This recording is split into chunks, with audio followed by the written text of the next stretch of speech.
Me and Brandon met in LA and we started doing music together in 2015. We didn't really talk about like what the genre would be.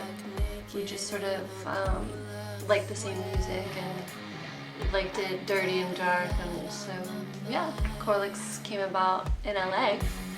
And then we took a little break, moved to Italy, then moved to Berlin, wrote a record, and now we're in the UK. We move a lot. It's been a little hard trying to keep the project consistent with all the moving, but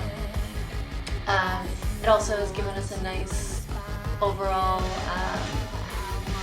outlook on different music scenes in general, so it's been great. Favorite albums? Oh, this is like a really hard question to answer just because there's so many.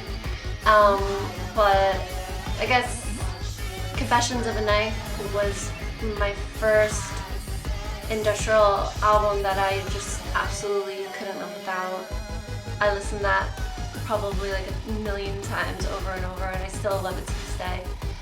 Downward Spiral by Nine Inch Nails was probably like the album that changed my life forever when I was a kid.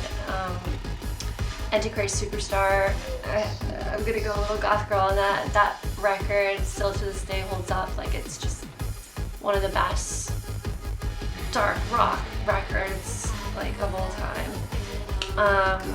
And then I would say like a Bowie Greatest Hits, something like that, just because David Bowie is my icon, and yeah, he has such a huge, it would have to be a Greatest Hits for him. And the Crow soundtrack, I think that's just like the best soundtrack ever. Yes, 100%. Just practice, practice, practice, practice. Like, learn how to produce. Don't rely on people to like help you to make your music. Like, learn. You can do it yourself. You can do everything, and just keep pushing and keep learning, and really take yourself seriously. And if you do, then other people will. In a year from now, I see Corlix with a brand new album, and I also see ourselves keep evolving. I think of Corlix as like an animal, this like weird, eccentric animal that keeps evolving. So we're gonna refine our taste, and we're gonna bring in new elements, and then definitely playing lots of shows.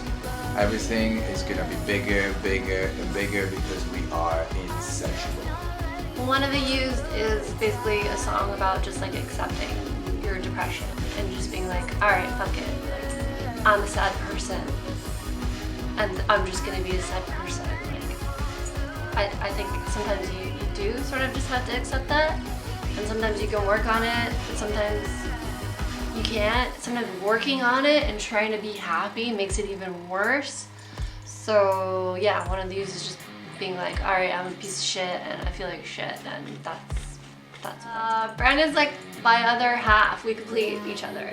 He's good at all the things I suck at, and vice versa. So it actually is like the perfect duo. He can sit there and work on a snare sound for hours, days even, and I can't do that. Like, I'm just creative, and I'm always throwing out ideas, and then he just takes all of my creativity and he like makes it work. Limitless, budget, and I mean, I definitely would get like the best lights ever and maybe design some really cool visuals. I have like a ton of ideas when it comes to that. But we're not that far off. Like, I think we can manage that at some point really soon.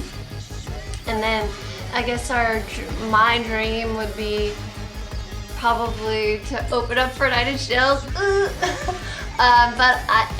at a more attainable scale, I would really love to play in Tampa with My Life with a Thrill Cult and Lords of Acid. That's kind of where it all started for me, was in Tampa, so it would be cool to just to have that happen.